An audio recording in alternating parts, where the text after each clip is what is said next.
Hello, everyone. Today we're going to discuss a square. So, a square is a rectangle with two congruent consecutive sides. So, the properties. Our properties are all properties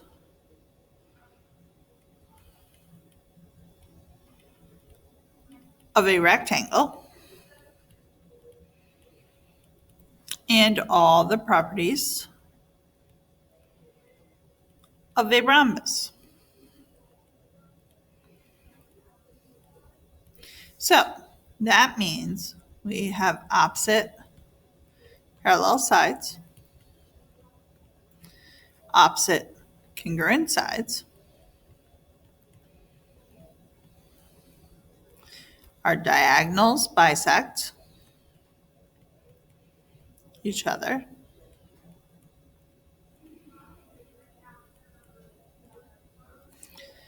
Our opposite angles are congruent. Our consecutive angles are supplementary. So that right there, those are your 5 for a parallelogram. Then we know it's a rectangle, so all angles are right. Diagonals are congruent. So that's because it's a rectangle. And then we also know our diagonals bisect the angles. Diagonals are perpendicular. And all sides are congruent. And that's because it's a rhombus. So our rectangle is our most special of all of our shapes. The length of a diagonal of a square is 16. Find the perimeter of the square. So if I know the length of the diagonal of a square is 16, in a square, I know that this is a right angle and my two sides are equal. The diagonal is 16. Therefore, I made that isosceles right triangle. So that would be x squared plus x squared equals 16 squared. So that's 2x squared equals 256.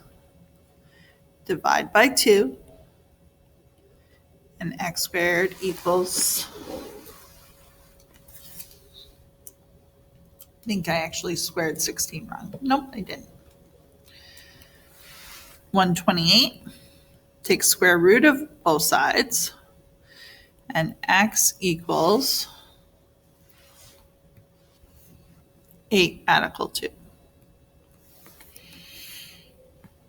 So then number 2, in parallelogram ABCD, ABDC. So the first thing I'm going to do is I'm going to draw. I have ABCD. AB is 3x plus 2. DC is 10x minus 12. AD is 5x minus 2. What type of parallelogram could it be? Well, if it's parallelogram, that means AB equals DC. So I can use that to find x. So 3x plus 2 equals 10x minus 12.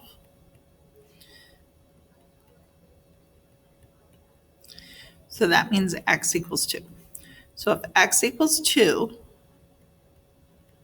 this is 8, this is 8, and this is also 8, which means BC is also 8.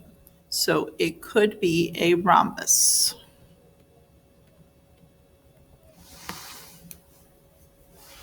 It could be a square, but we're not sure, but it's definitely a rhombus.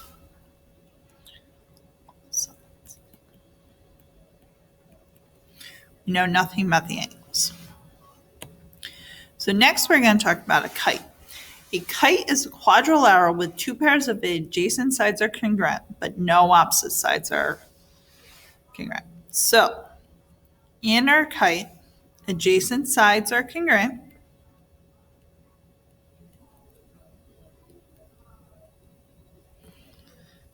So that means AB is congruent to AD, and then BC is congruent to DC. I know that the diagonals are perpendicular.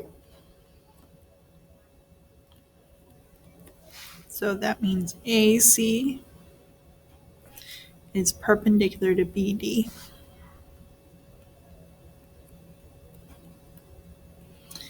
And I know that one diagonal is bisected.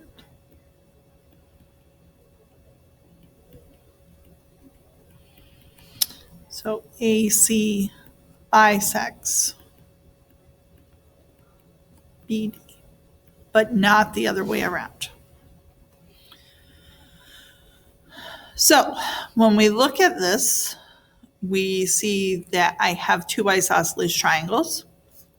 My isosceles triangles are triangle BAD and triangle BCD. I know that I have actually three pairs of congruent triangles. So triangle, I give this intersection here of my diagonals a name. Triangle BEA is going to be congruent to triangle DEA.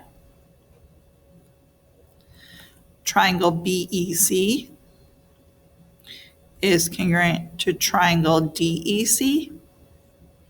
And then lastly, our large triangles are congruent. So triangle CBA is congruent to triangle CDA. Altitudes of isosceles triangles. So our altitudes of our isosceles triangles are AE and CE, and therefore that's why it's perpendicular.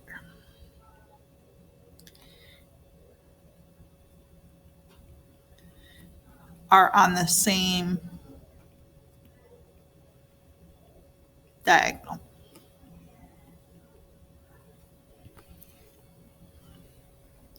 So this also tells us then the other property, I forgot a property, sorry. Because ABC is congruent to ADC, we also know that the angles between the non-congruent sides are congruent. So that means angle B is congruent to angle D.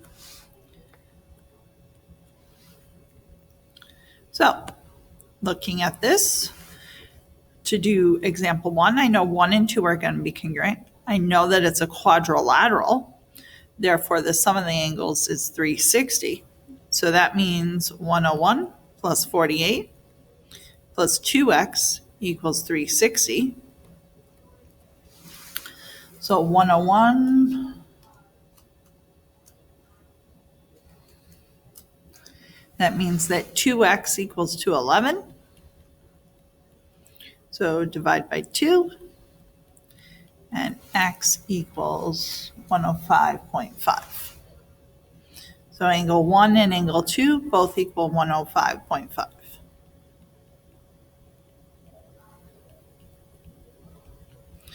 So then when we're looking at this one, I know that the measure of angle 1 is 90 because the diagonals are always perpendicular. So then the angle 2 is 90 minus 65.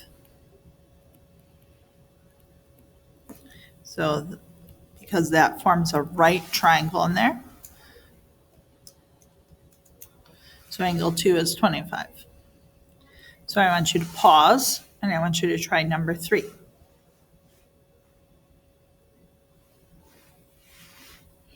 Okay, so I know the measure of angle 1 equals 90 because again, that's right angle, the diagonals are perpendicular.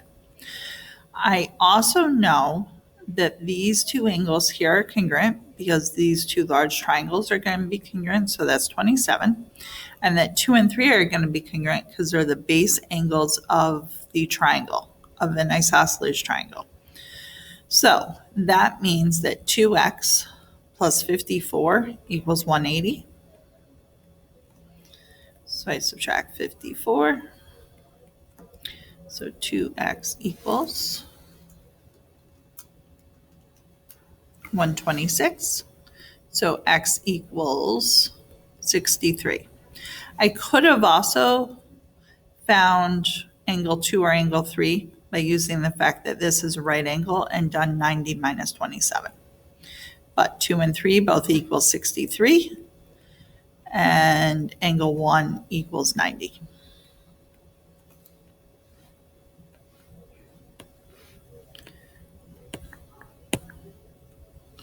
So, a couple more practice problems. So I want you to pause and try 4, 5, and 6, and then come back.